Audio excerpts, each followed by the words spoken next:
know we have a lot of new listeners that tune in every millisecond on the AM and FM dial, global shortwave satellite internet.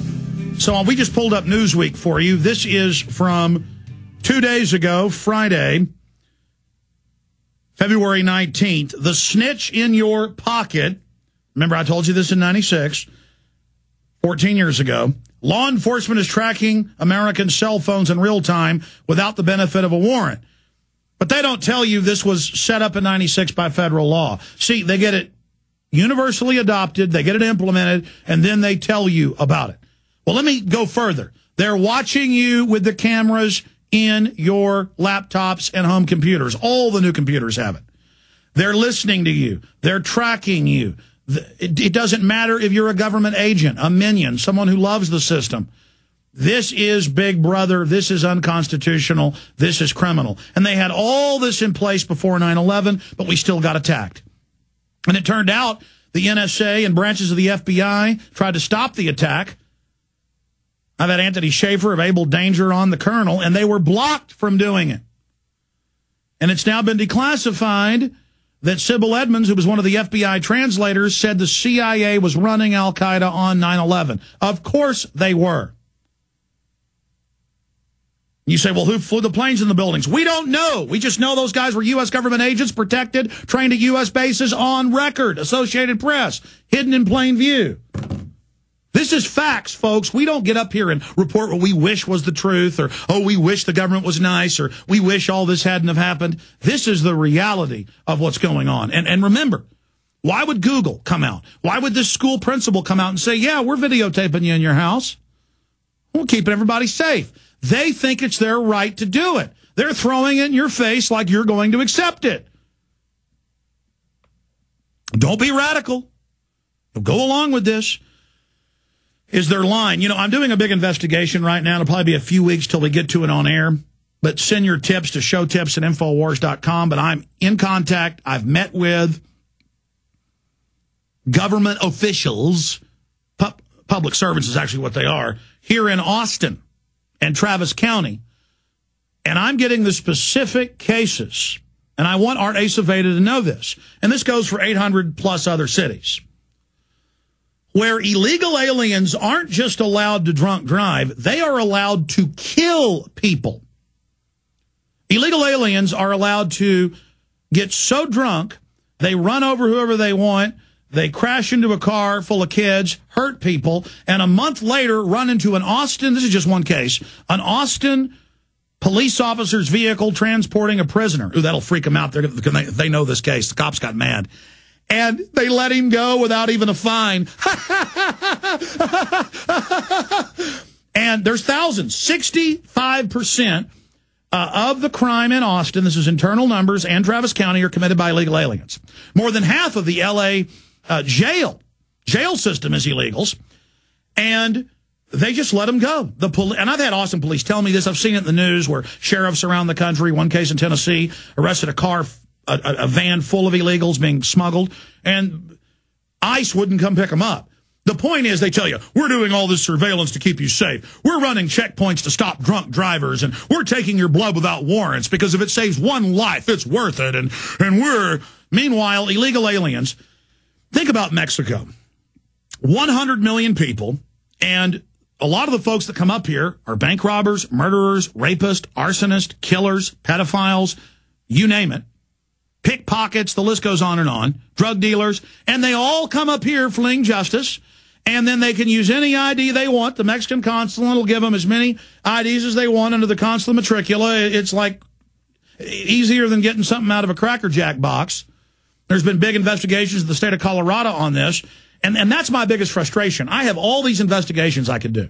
I'm like a real police detective for the people, and I've got thousands of cases. I mean, there's no way I can even run all these down.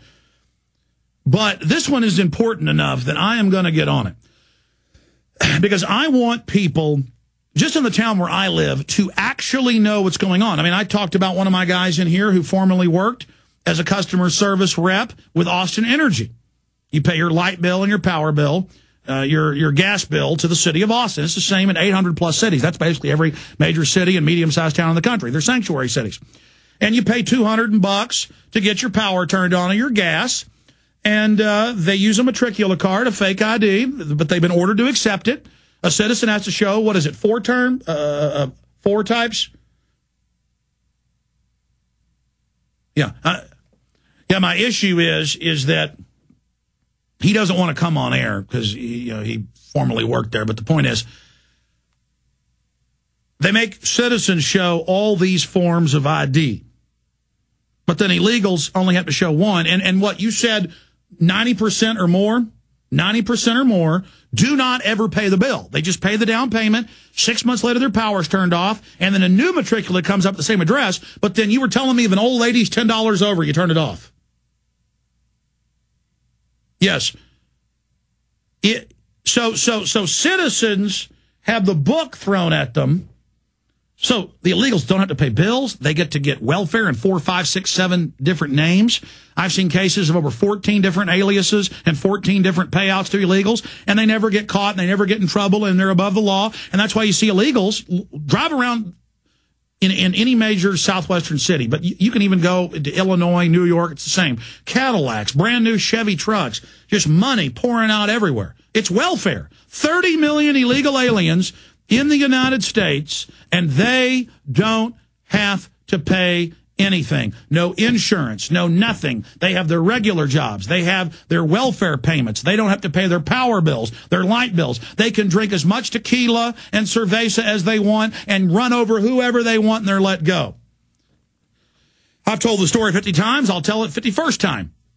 2 years ago, I pull up in my parking lot. We had a server crash. I had to let an IT consultant into the building. And I'm meeting him, and there's 2 police cars, and he's in handcuffs, and I pull up, and the cops jump up and freak out, and they go, "Oh, you're Alex Jones. I'm a big fan. I'm retiring in 6 months. Can't wait to get out of here. You ought to hear my band. It's really great, blah, blah, blah." And I said, "Well, why are you arresting him?" And he goes, "Well, we're ordered to arrest him. His driver's license was expired." And I said, "Isn't that up to your discretion?" And he said, "Yeah." But he said, "This officer showed up first. I mean, I might have let him go, but he's and they're putting him in the car." And I said, if he was an illegal, you let him go. He goes, "Absolutely. The judges don't even fine him." Now, the word is they'd get a $25 or $50 fine 2-3 years ago. In Austin, they get nothing now. They are gods. Remember the railroad killer, the railroad serial killer? Pull that up. Railroad serial killer. Illegal alien railroad serial killer. Will pull it up. How many murders? It was more than 10. Raping, killing everywhere. He'd been arrested repeatedly, always let go. Just murdering, killing, above the law, no ID, nothing. Meanwhile, citizens are totally surveilled, being watched by their iPhones. Everything's being listened to. Your kids are being watched. Everything's surveilled. Everything's controlled. They're taking blood all over the country without warrants. There's military checkpoints everywhere. It's just, but illegal aliens. I mean, I'm really thinking about getting a body tattoo. I'm serious, to be brown. And then changing my name to like Hugo Chavez. I'm serious. And then I would be like the Invisible Man. I mean, I don't really drink much, but I could drunk drive and not worry about it. I could get 6, 7, 8 forms of welfare. I've sure paid enough taxes to get my money back. It's like a tax refund. I could, but see, it's not just people in Mexico. And it's not blaming them. It's our government that's done this. We should help Mexico throw off its tyranny. Now, Mexico for over decades had consular matricula cards. Now, Poland, Venezuela, and a whole host of other countries are now issuing their own consular matriculas. Because our government wants to bring people here to get on welfare to bankrupt the system, because big banks run this country, and this is in their own documents, and they want bigger deficits. They want to bankrupt and then federalize the states. They don't want us to pay it off. Just like the IMF and World Bank on record have been caught going into third world nations like Nicaragua, El Salvador, first world nations like Argentina, Nigeria, and Africa, Greece, and they pay off the politicians and tell them, don't pay this money back. We want the 30% compounded interest. See, it's the same thing here. It's just total, lawless, criminal government. So I don't want to hear you got to run a checkpoint and search my car to keep America safe. I've been out at these checkpoints. The illegals just get let through. Boom, boom, boom. But not the slave citizens, because we've got money that the big bloodthirsty ticks of government want to suck out of us.